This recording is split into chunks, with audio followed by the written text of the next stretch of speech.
You've got to be kidding me.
Hey, Peppers.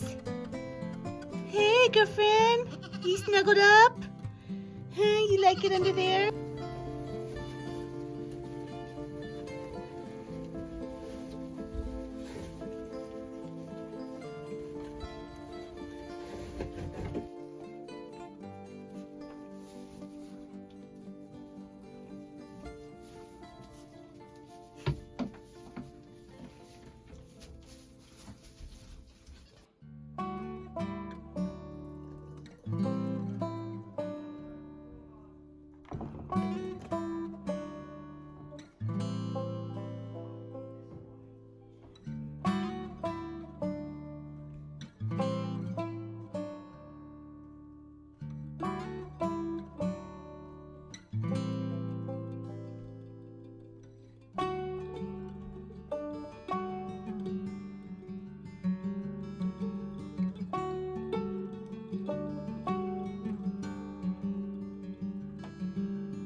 So this is day 3 of our fermented chicken feed.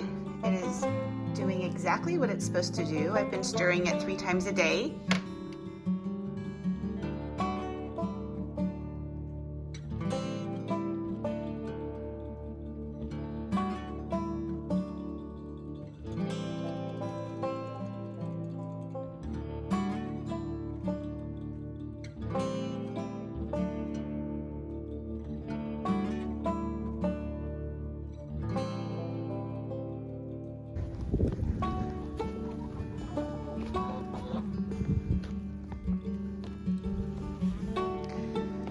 Well, the whisking is not doing its job. It's better, but look at all the snow. We've got some wind, and it's coming right in through the top, which means we are definitely going to have to get this wrapped on the upper level as well, because we got too much snow coming in again. Their water is still staying warm enough. Look at all that snow around it. Water is good. We've got snow all coming into their food, which is not good. We're gonna try out their fermented feed today. Get this light bulb off. Hey girls, they're not even coming out. Hey Uhtred, you wanna bring your ladies out? Come on. You guys wanna come out? You wanna come out? Huh? I'll rake it for you. I'll rake it for you, buddy. Bring your ladies out. Wanna try some yummies? Fermenting chicken feed helps improve digestion, nutrient absorption, and overall health just by adding natural probiotics. The lactic acid produced by the fermentation process blooms many beneficial bacteria for your chickens, promoting good gut health. As much as we loved fermenting this food for our chickens, we found out real quick that Alaska makes it very difficult to keep it from freezing right away. It's just so wet that as soon as it hit that cold, frigid air, it would freeze up and the chickens wouldn't eat it any longer. So this is something we'll probably be introducing again in the spring and in the summertime and into the fall, but not in the winter, not in Alaska.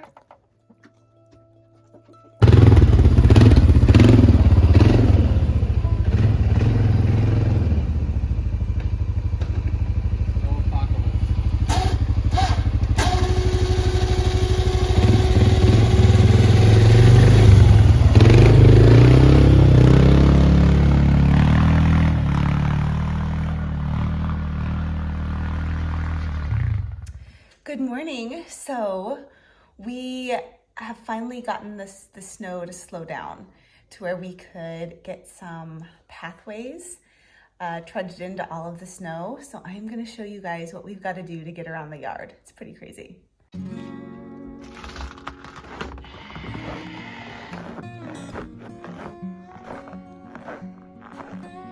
So we've got a path going out to the back gate, a path going to the chicken run. The dogs are able to stay out of the deep snow, and they generally stay on the paths, which is great.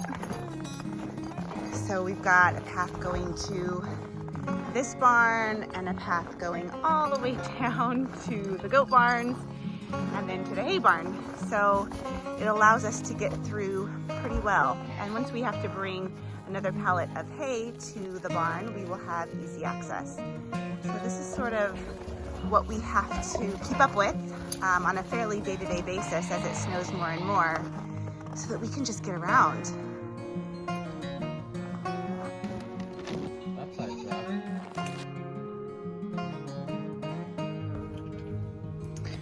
All right, we've got this queen completely covering all walls except for some vented areas at the top,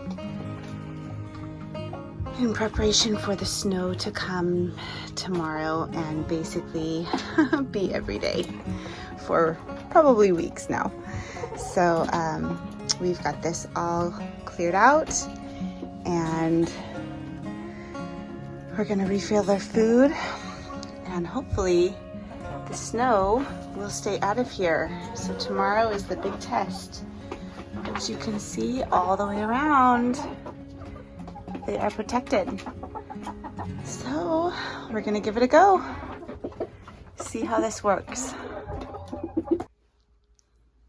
Well, this is what we just discovered. Notice some bubbles in the wall, so we pulled the furniture away and the whole corner's wet.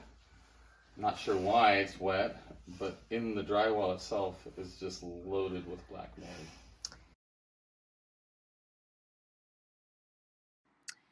So we dug into the baseboards, and as soon as we got into one side, we found more in the other. And pretty soon, Chris knew that we had to go ahead and dig into the walls themselves and see how bad this really was.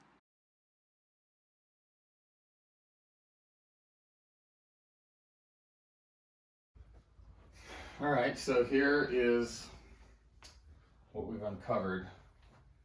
So as you guys know, we had moisture in the house that was warping the drywall. So when we started exploring it, we found a lot of moisture building up in this corner.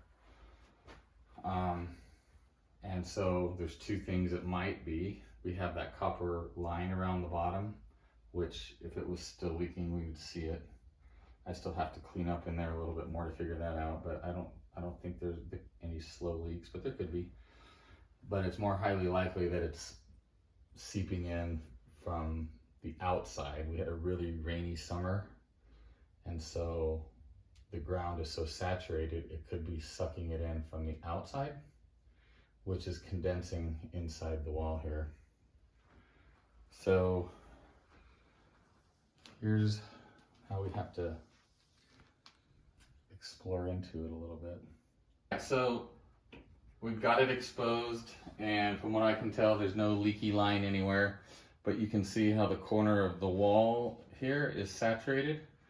So I think it's most likely seeping in from the outside, which means now we have to just leave it exposed and then wait until spring and then go in and dig up the outside edge and inspect the water barrier that should have been put on out there, which we probably did, but I'm sure we're gonna have to redo it. Definitely have to inspect the outside next spring. So this is pretty much gonna sit like this now for 6 months. All right, so since we left you last time, we went out and got this dehumidifier, and we've been basically running it non-stop for the most part, and been pulling a good half a gallon, maybe sometimes even a gallon of water out of the air because of all the moisture in the air down here. We came down here to kind of give it a little inspection, and sure enough, the water that's coming off the house and into the yard seems to be seeping in through the slump block and into the walls. So that was definitely the problem. The copper piping was intact, so there's nothing wrong there. But the water is definitely trying to find its way back into the house. So the plan is still the same. We have to keep it exposed and then just run the dehumidifier when the moisture gets high. And like I said before, we're probably going to have to excavate in the spring and see what that water barrier looks like on the outside and just fix that, and that should solve the problem.